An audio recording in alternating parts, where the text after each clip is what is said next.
everyone. Welcome back for another deep dive. And today, we're going to get into something pretty cool. I think Yeah. we're going beyond like just the usual IQ talk hmm and like exploring a couple of dimensions of human intelligence that I think are pretty fascinating. Absolutely. And we have some excerpts from Howard Gardner's Frames of Mind Oh, yeah. to help guide us. That book kind of blew my mind when I first read it. Yeah, it really changed how people think about intelligence. Yeah, and that's what we're going to be looking at today in our deep dive. Yeah, our mission today. Is to figure out how these intelligences work, how they've evolved, and why they're so important to being human. That's right. Okay, so the two we're focusing on today are Spatial and bodily kinesthetic intelligence. spatial and bodily kinesthetic intelligence. Yeah, Okay. two that often fly under the radar. Yeah, they do. And I think a lot of people don't even realize that they're using them all the time. Right. Like, remember those mental imagery exercises we did at the beginning? Like, picturing things, rotating them in your mind? That's spatial intelligence at work. Exact. And it's not just about being good with maps or directions. Right. It's about how you understand and interact with the whole world around you. Absolutely. It's a fundamental part of how we perceive and navigate our environment. So how does Gardner actually define it? Well, he says that spatial intelligence is the ability to perceive the visual world accurately so you can see things clearly and understand their relationships. Okay. Then you can perform mental transformations on those perceptions. So you can imagine things from different angles or manipulate them in your mind. Okay, got it. And then the third part is to recreate visual experiences even without physical stimuli. So you can remember and visualize things you've seen before. Oh, that's cool. Yeah. So it's like having this internal GPS. Exactly. It's like having this mental map that you can use to navigate the world. That makes sense. But I always like to have like a real world example to Yeah. kind of bring it to life. Well, think about the Kalahari Bushmen. They can navigate vast deserts that seem featureless to us, but they use subtle cues in the landscape to find their way.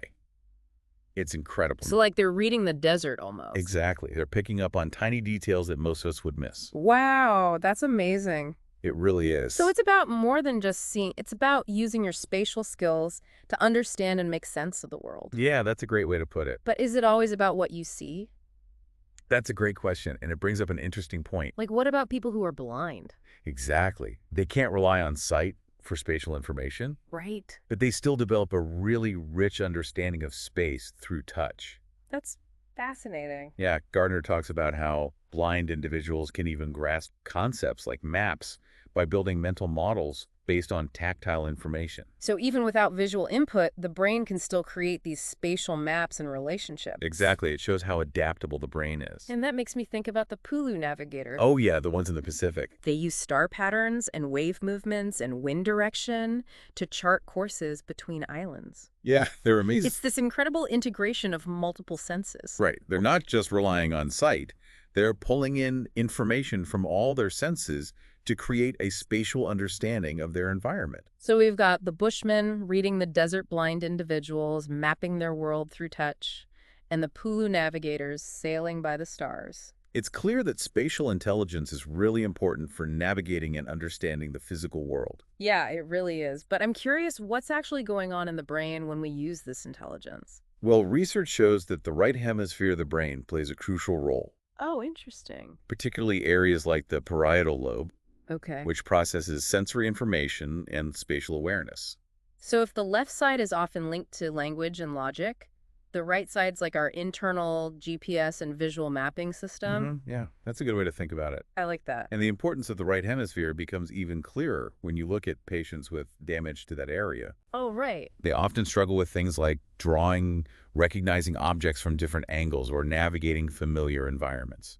That makes a lot of sense. And it makes me think about that study about chess masters and how they can remember entire board positions after just a glance. Right, that incredible memory. But it's not just memorization, right? No, they're not just taking mental snapshots. Okay. Their exceptional memory comes from their ability to chunk and recognize meaningful patterns on the board, Right. almost like seeing the board as a set of relationships rather than individual pieces. Oh, wow. It's fascinating. So their spatial intelligence allows them to see the whole picture, to grasp the underlying structure of the game. Exactly. Just like the Bushmen reading the desert or the Pulu navigating by the stars. Yeah, it's like they've unlocked this secret language of space that lets them navigate, understand, and even manipulate the world around them. Precisely.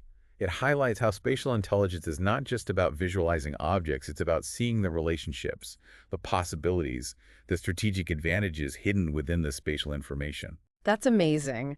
Okay, so we've seen like how a spatial intelligence, it helps us understand the world around us. It's like Hmm. this hidden language, Yeah, helps us to navigate and understand and even excel at things like chess. absolutely. But what about other areas? Yeah, Does spatial intelligence play a role in things like art or science? it absolutely does. In fact, you could say it's like a cornerstone of many creative and scientific endeavors. Interesting. Yeah. I mean, I can see how it would be important for like sculpture or architecture, but Yeah. like theoretical physics, I'm curious about that. Well, think about Albert Einstein.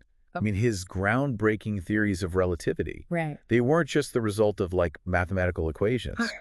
He relied heavily on spatial reasoning and these thought experiments. Oh, wow. Like imagine mentally picturing yourself like riding a beam of light Okay. or like warping the fabric of space-time. Oh, yeah. That takes some serious spatial skills. Yeah, no wonder he had those aha moments that revolutionized physics. Exactly. He was able to see things in a way that most people couldn't. That's so cool. Yeah, and it's not just Einstein. It's you think about Leonardo da Vinci. Oh, yeah. I mean, his anatomical drawings and inventions, Right. they were products not only of keen observation, but also a masterful understanding of spatial relationships. So he was like a master of spatial intelligence. He really was.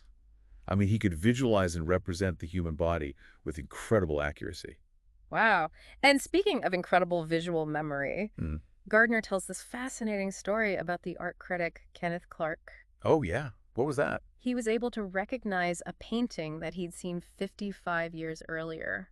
Oh, wow. Can you imagine that? That's incredible. Just a fleeting visual encounter leaving such a strong spatial impression that it lasted a lifetime. It really speaks to the power of spatial intelligence, to shape our experiences and memories. Yeah, for sure. It kind of makes you wonder, how does your own spatial intelligence work? Well, now I'm thinking about it and like all the ways I use it without even realizing, like putting together furniture, Yeah. having to mentally rotate the pieces to figure out how they fit, or driving in a new city and creating a mental map in my head. We're using it all the time, Right. whether we're navigating our surroundings, solving problems, or expressing ourselves creatively. So it's not just about being like good at art or good with directions. Right. Spatial intelligence is woven into so many aspects of who we are and how we interact with the world. It really is. And Mhm. it highlights how important it is to nurture this intelligence. Yeah, Not just in school, but throughout life. that's a great point. Yeah. So we've explored this fascinating world of spatial intelligence. We have. But now I'm curious about another dimension, Okay. bodily kinesthetic intelligence. Ah, yes. The intelligence of movement, skill, and physical expression. Yeah, I mean, we've talked about how spatial intelligence helps us understand our place in the world. Right. But what about our ability to actually interact with it? To move and create and express ourselves through our bodies. That's where bodily kinesthetic intelligence comes in. Right. Think about the grace of a dancer or the precision of a surgeon. Mm-hmm. These are individuals who have honed their bodily kinesthetic intelligence to an extraordinary level. Okay, I'm starting to get the picture, but like, what exactly is it? Yeah. How would you define bodily kinesthetic intelligence? In simple terms, it's the ability to control your body movements and handle objects skillfully. Okay. Yeah. So it sounds pretty straightforward, but I'm guessing there's more to it than meets the eye. There definitely is. How did this intelligence evolve? Where does it come from? Well, that's a fascinating story that goes back millions of years. Think about the progression of tool use. Okay. From our primate ancestors Mm-hmm. to early hominids to modern humans. It's this incredible journey. So we're talking millions of years of evolution. Mm-hmm. But can you like give me an example of how it actually developed? Sure. Let's look at chimpanzees. Okay. They use sticks to fish for termites. And it's not just instinctual. The young chimps learn by observing and imitating the adults. So they're not born knowing how to do it. Right. They develop the skill over time. Wow. It's a really cool illustration of how bodily intelligence is shaped by both nature and nurture. So like it's this dance between our genes and our environment. Exactly. We're born with a certain capacity for movement and skill, but we refine it through practice and learning and cultural transmission. Precisely. And as humans evolved, so did our tools and technologies requiring increasingly complex motor skills. It's like that evolution is mirrored in our own development. You got it. Babies start with like those first fumbling movements. Right. And then through exploration and practice, they learn to walk, run play instruments, even perform surgery? It's amazing to think about the sheer range of skills that fall under the umbrella of bodily kinesthetic intelligence. Yeah, for sure. And it's not just about the physical act itself, right? There's this mental component as well. Absolutely. Like when we talk about muscle memory, it's not just our muscles remembering. Right. It's our brains creating these intricate motor programs. That's a great point. Think about a skilled musician playing a complex piece. Okay. Their fingers fly across the instrument, seemingly without effort. Yeah. But behind that fluidity is years of practice, Right. training their brains and bodies to work together seamlessly. It's like they're not even thinking about it anymore. Exactly. It's become second nature. And it's the same for athletes, dancers, even surgeons. Mm. They rely on this incredible interplay of mind and body, this ability to like anticipate, adjust, and execute movements with precision and grace. You know, Gardner uses the example of Balinese dancers Oh, yeah. who train for years to achieve this incredible level of control and expressiveness. Yeah, it's like watching a single flowing organism. It's mesmerizing. It really is. How do they achieve that level of control? Well, it's a combination of physical training, Okay. cultural emphasis on refined movement, Mhm. and a deep understanding of how the body works. So they're not just moving, they're moving with intention. Exactly. They engage only the necessary muscles, Wow. moving with this incredible economy and grace. It makes you wonder how our own culture shapes our bodily intelligence. That's an interesting question. Do we prioritize the same kind of refined movement, or is there a different focus? Well, think about the difference between a culture that values martial arts, Okay. with its emphasis on discipline and precise movement, Mm-hmm. versus a culture that prioritizes team sports Right. that require strength and speed. Okay. Both involve bodily kinesthetic intelligence, but they express it in different ways. So it's not just about individual ability, it's also about how our culture shapes and values those abilities. Exactly. Which brings us to this kind of fascinating connection, What's that? bodily intelligence and humor, Oh, yeah. Why do we find physical comedy so funny? right? Is it because we're wired to recognize and imitate movements? Mm, And when those movements go awry, yeah. it just tickles our funny bone. I love that idea. It's like our brains are constantly predicting what a body should do. And when those predictions are violated, Yeah, it creates this like delightful sense of surprise and amusement. precisely. And it suggests that bodily intelligence isn't just about physical skill. Okay. It's also about our ability to understand, anticipate, and even play with the way bodies move in space. That's fascinating. It really is. So we've covered a lot of ground today. We have. Explored spatial intelligence, from navigating deserts to revolutionizing physics, Mm-hmm. and delved into this world of bodily kinesthetic intelligence from the evolution of tool use to the grace of Balinese dancers.